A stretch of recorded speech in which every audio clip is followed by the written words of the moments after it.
Have you started destroying the solo but you have no dynamite left? Or after using the bomber Vtol on your friend's base, you have run out of dynamite again?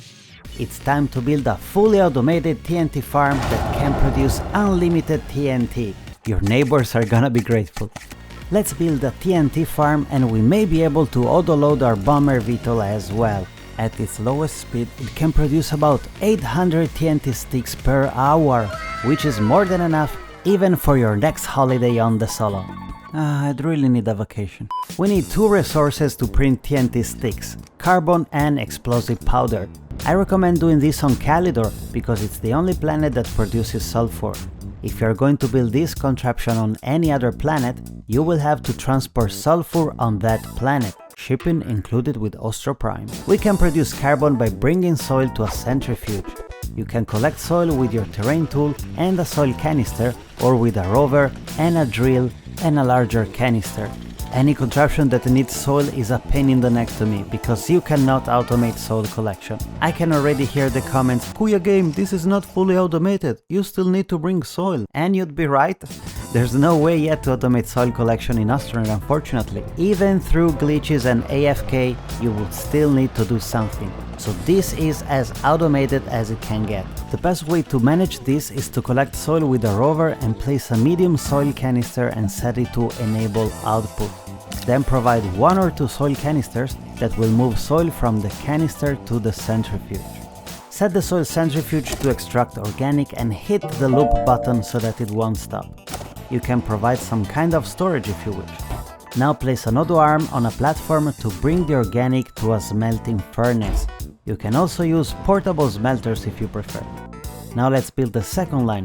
This will produce sulfur, needed to make explosive powder. Place an atmospheric condenser with some storage and set it to produce sulfur and hit the loop button. Like we said earlier, Calidor is the only planet that produces this gas. But I like to think I'm doing my part as well. Summer is approaching quickly, so why don't you grab one of my exclusive t-shirts? Check the link below. I think it's time to provide some power, and here comes the first problem. The atmospheric condenser alone requires a staggering 20 units of power per second to work at full speed. This is even more than an extra large shredder, so provide as much power as you can. The contraption will still work if you provide less, just slower. But if you want the contraption to run at full speed, you're gonna need 49 units of power per second, which translates in 13 RTGs. Oh, this is hurting.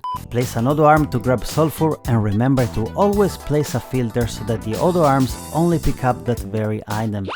Now place the last module, another platform with a chemistry lab and some storage. And the community has deliberated that there's only one way to place silos. Slots in front. Honestly, most of the times I just place it randomly, don't judge me. Set it to produce explosive powder and hit the loop button. We want the auto arms that carry carbon and sulfur to converge to this side of the platform so that they can deposit the resources. Be careful.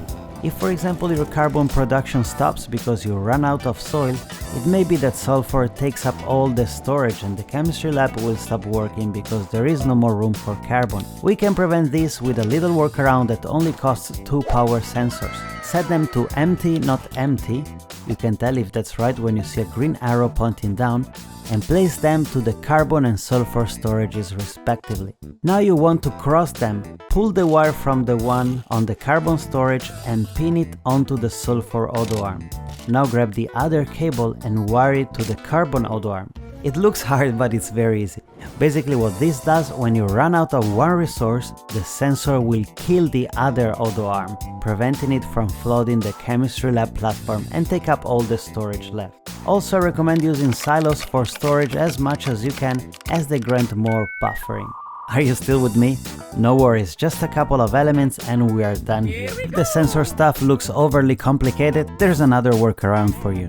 Make sure the auto arms can reach the top of the chemistry lab so that they can place items directly in the slots, but they should not get to the storage that is at the other side, reserved for the explosive powder.